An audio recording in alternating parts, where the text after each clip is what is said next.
महात्मा गौतम बुद्ध को बौद्ध धर्म का संस्थापक कहा जाता है।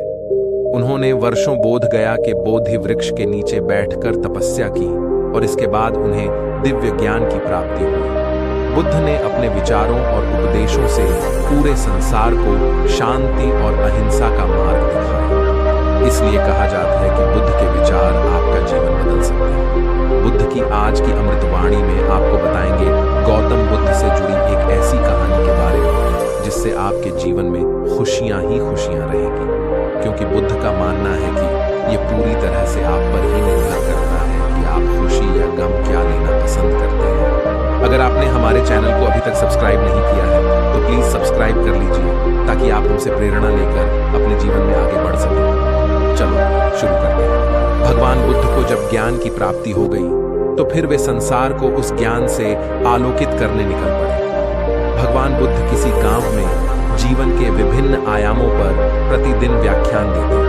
उनके प्रवचनों में जीवन का सार छिपा रहता। उनकी बातों को लोग बहुत ही गौर से सुनते थे। एक व्यक्ति बिना नागा किए उनके व्याख्यान सुनता। काफी समय बीत जाने के बाद भी उसने अपने अंदर कोई विशेष बदलाव नहीं पाया है। इससे परेशान होकर वह एक दिन बुद्ध के पास गया और बोला कि वह लंबे समय से एक अच्छा इंसान बनने के लिए उनके प्रवचनों को सुनता रहा है, लेकिन इससे उसे कोई विशेष लाभ नहीं हुआ।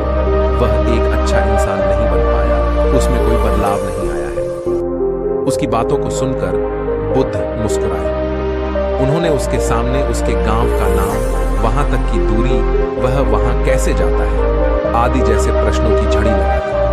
जब बुद्ध ने उससे कहा कि क्या वह यहां से बैठे बैठे अपने गांव पहुंच जाएगा तो वह झुंझला गया। उसने कहा कि ऐसा तो बिल्कुल भी संभव नहीं, उसे वहां तक पहुंचने के लिए पैदल चलकर जाना ही होगा। इस पर भगवान बुद्ध ने कहा कि अब आपको अपने प्रश्न का उत्तर मिल गया होगा। यदि आपको अपने गांव का रास्ता पता है, लेकिन इस जानकारी को व्यवहार में लाए बिना वहां नहीं पहुंचा जा सकता है, उसी प्रकार यदि आपके पास ज्ञान है और आप इसको अपने जीवन में अमल में लाए बिना एक बढ़िया इंसान नहीं बन सकते। ज्ञान को अपने व्यवहार में लाना आवश्यक है। इसके लिए आपको दृढ़ निश्चय के साथ निरंतर प्रयास करना होगा। जैसे किसान को पहले खेत सींचना होता है, उसके बाद खेत के अंदर फसल लगानी होती है, उसके बाद पानी को सींचना होता है, उसके बाद फसल के पीछे मेहनत करनी होती है, उसके बाद फसल उगने की राह देखनी पड़ती है, और जब फसल उग जाती है तो उसे काटने के लिए संघर्ष करना पड़ता है।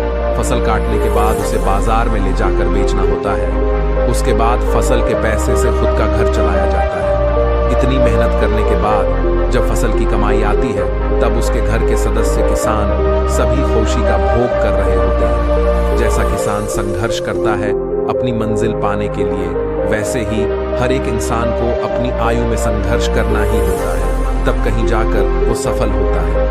अगर किसान अपनी हिस्से की मेहनत नहीं करता तो अपनी हिस्से की खुशी नहीं मिल पाती। अगर आप अपने आप को सफल बनाना चाहते हैं तो आप अपनी जिंदगी में मेरे उद्देश्यों को उतारना होगा, तभी आप सफल हो पाओगे। नहीं तो अपने जीवन में सफल होने की खुशी कभी हासिल नहीं कर पाओगे। इससे पता लगता है कि सफल होने के लिए मनुष्य को अपनी जिंदगी में मेहनत करना कभी नहीं छोड़ना चाहिए।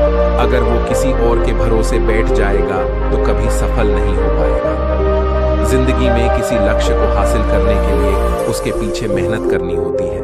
अगर आपने लक्ष्य साधा है तो उसके पीछे पूरी लगन से लगकर उस लक्ष्य को हासिल करना होगा। जैसे प्यासा कुएं के पास जाता है, कुआं कभी प्यासे के पास चलकर नहीं आता। आपको हमारी इस वीडियो से कोई ना कोई सीख जरूर से मिली होगी, तो कृपया आगे आपके दोस्तों को जरूर शेयर करें। मिलते हैं ऐसी ही अनोखी वीडियो में। नमस्कार।